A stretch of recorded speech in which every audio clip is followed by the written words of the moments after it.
আসসালামু আলাইকুম সবাইকে। সবাই কেমন আছেন? আশা করি ভালো আছেন। আমি আলহামদুলিল্লাহ ভালো আছি। আজকে আরেকটি নতুন ভিডিও নিয়ে চলে আসলাম। সবাই পুরো ভিডিওটার সঙ্গে থাকবেন এবং ভালো লাগলে অবশ্যই চ্যানেলটিকে সাবস্ক্রাইব করে দেবেন এবং শেয়ার করে দেবেন, আর অবশ্যই পুরো ভিডিওটা দেখবেন। আজকে আমি সকাল সকাল চলে আসলাম, যে এখানে কিমা পরোটা বানিয়ে নিলাম বাচ্চাদের জন্য। এখানে রেডি পরোটা ছিল, সেটাকে দিয়ে আমি একটু কিমা করে নিয়েছিলাম, সেটা দিয়ে একটু কিমা পরোটা বানিয়ে দিচ্ছি নাস্তা। কারণ ঘরে তো সব সময় নাস্তা তৈরি করতে একটু ভেজাল হয়ে যায়, সেজন্য রেডি রুটিগুলো রেখে দিই, পরোটাগুলো রেখে দিই। বাচ্চারা যখন খেতে চায় তখনই কিন্তু আমি করে দিই। দেখুন দুইটা ডিজাইন করেছি। আপনারা কিন্তু রেডি পরোটা দিয়ে আলু পরোটা, ডাল পরোটা, কিমা পরোটা বানিয়ে দিতে পারেন আপনাদের বাচ্চাদেরকে। কারণ এখন তো আমরা অনেক ঢাকা শহরে কিন্তু সবাই গার্ডিয়ানরা কিন্তু অনেক ব্যস্ত থাকে বাচ্চাদের নিয়ে দৌড়ে স্কুলে, কারণ সময় পায় না। তখন রেডি করা জিনিসগুলো থাকলে কিন্তু অনেক সুবিধা হয় কাজে। তো এখন আমি যাব একটু বাহিরে, সেজন্য আমি ডিম বোড়া করে নিচ্ছি আলু দিয়ে। এখানে ডাল, টমেটোর ডাল আর একটু বেগুন শুটকি রান্না করেছি, ভাত রান্না করেছি, এগুলো রান্না করে দিয়ে গেলাম, ওরা বাসা খাবে।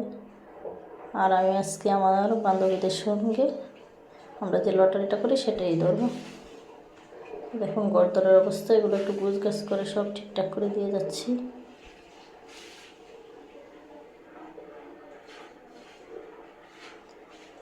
এখন এই যে আমি আমার বান্ধবীর বাসার গেটে চলে আসলাম। এই যে আমার এক ভাবির মেয়েটা দেখুন দৌড়াদৌড়ি করতেছে, ওকে আমরা সবাই অনেক আদর করি। তো ওকে নিয়ে এখন আমরা বাসার ভিতরে ঢুকে যাচ্ছি, যেই বাবির বাসায় যাচ্ছি আজকে তার বাসায় আমরা লটারিটা ধরব। তাই বাবুর জন্য সবাই একটু দোয়া করবেন। আমরা এখন লিফটও আছে, যেহেতু দোতলা সেজন্য আমরা লিফট ব্যবহার করি নি। বাবির নিজের বাসায় এটা, আজকে বাবির বাসায় ধরা হচ্ছে। আমরা যে সব বান্ধবীরা মিলে সমিতি লটারি করি মাসে মাসে, সেটাই আজকে ওই বাবির বাসায় ধরবো। পুরো ব্লগটা ভালো করে আপনাদেরকে দেখাইনি, আজকে একটু ভালো করে দেখাচ্ছি বাসা সহ। আমরা বাসায় চলে আসছি। অনেক বাবিরা আগে এসে বসে আছে, আমরা একটু দেরি হয়ে গেছে আসা। এটা কিন্তু 3 বেড ওয়েটিং ডাইনিং, খুব বড় ফ্ল্যাট, খুব সুন্দর। অনেক বাবিরা এসে বসে আছে, আর আমরা এখন চলে আসছি। আরেক বাবির ছাদের মধ্যে থানকুনি পাতা হয়েছে, সেগুলো সে নিয়ে আসছে। দেখুন আজকে এটা ভর্তাও করা হবে, কারণ থানকুনি পাতার ভর্তা কিন্তু খুবই উপকার শরীরের জন্য। এখন আমরা হিসাবপত্র শুরু করে দিচ্ছি, লেখালেখি হিসাব করে আমরা লটারিটা ধরা শুরু করব। আমরা কীভাবে সমিতি লটারি করি সেটাই আজকে আপনারা দেখুন। তো অনেক টাকা, এখানে তিনটা লটারির আছে।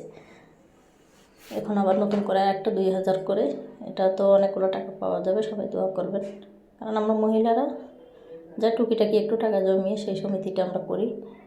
আমরা অনেক বছরের এই পুরনো বান্ধবীরা কিন্তু দেখুন এই যে চিরকুট ফালানো হয়, 24 জন হলে 24টা চিরকুট থাকবে, একটা একটা করে প্রতি মাসে উঠানো হয়। দেখুন এক বাবির নাম উঠেছে। বাবির যে রুমে বসে আমরা সমিতি লটারিটা উঠাচ্ছি সেটাই দেখাচ্ছি। ওই রুমটা দেখিয়ে যে এখন আমরা দুপুরে খাবার দাবার শুরু করে দিলাম। অনেক আয়োজন ছিল, সালাদ, গরুর মাংস, অনেক রকমের ভর্তা, ডাল ভর্তা, ডাল, জর্দা, শুটকির ভর্তা, আলুর ভর্তা, থানকুনি ভর্তা, অনেক কিছু, লেবু শসা ছিল, অনেক কিছু। আমাদের প্রতি মাসে কিন্তু আলহামদুলিল্লাহ আমরা এরকম একটা আয়োজন করা হয়। আল্লাহ আমাদেরকে সৌভাগ্য দিয়েছেন একসঙ্গে হওয়ার এবং খাওয়ার তৌফিক দান করতেন। এই যে জর্দা, এটা হচ্ছে গাজরের হালুয়া, একদম জর্দার মতো করে খুব সুন্দর করে বানানো হয়েছে।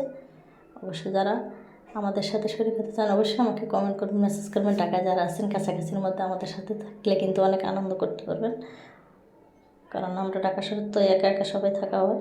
এরকম একটা আনন্দ প্রতি মাসে হওয়া কিন্তু আমাদের ভাগ্যের ব্যাপার, খুবই ভালো লাগে। এখন আমরা লটারি ধরা শেষ হয়ে গেছে, এখন আমরা চলে যাব। এই যে নেমে যাচ্ছি, এখন বাসার উদ্দেশ্যে রওনা দিয়ে দিব। 3টা, 3:30, 4টা বেজে যাচ্ছে। আরেকভাবে দূরে যাবে, আমরা সবাই ঢাকার মধ্যেই আছি কাছাকাছি।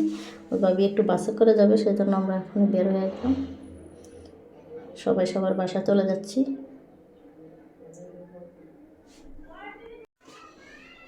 আর আমার এত পরিমাণ পায়ে ব্যথা ছিল, আমি মানে কীভাবে যে খুঁড়াইয়া কিন্তু হেঁটে হেঁটে নিচে নেমে চলে আসছি। এখন গেট দিয়ে বের হয়ে আমরা রিক্সা নিয়ে যার যার বাসায় চলে যাব। এখন টুনটুনি দুষ্টামি করতেছে, ওই মানে বেড়ানোর জন্য অনেক পাগল, ওই আন্টিদের বাসা যাওয়ার জন্য অনেক খুশি হয়, আন্টিদের বাসা যাওয়ার জন্য চিল্লায়, দৌড়াদৌড়ি করতেছে। এখন আমরা রাস্তা চলে আসছি, সবাই এখন রিক্সা উঠে বাসায় চলে যাব। আর বাচ্চারা রেখে আসছি, সবাই স্কুল কলেজে আছে, বাসায় গিয়ে ওদের খাবার রেডি করতে হবে, এই জন্য চলে আসছি। তো প্রতি মাসেই এক বাবির বাসায় ধরা হয়, যখন যেখানে সুবিধা হয় সেখানে ধরা হয়, আমার বাসায় ধরা হয়। যেহেতু আমার পায়ে ব্যথা, সেজন্য এই যে আমি এখন রিক্সা উঠে যাব, রিক্সা নিয়ে নিচ্ছি। কিন্তু রিক্সা উঠতেও পারতেছিলাম না, পায়ে এত পরিমাণ ব্যথা। আস্তে আস্তে করে রিক্সা উঠে এখন বাসায় চলে আসছি। এসে এই যে ছাদে চলে গেলাম, ছাদে অনেকগুলো কাপড় ছিল, সেগুলো শুকানো হয়েছে নিয়ে আসছি, আর কাজগুলো দেখিয়ে দিলাম। সবাই ভালো থাকুন, সুস্থ থাকুন।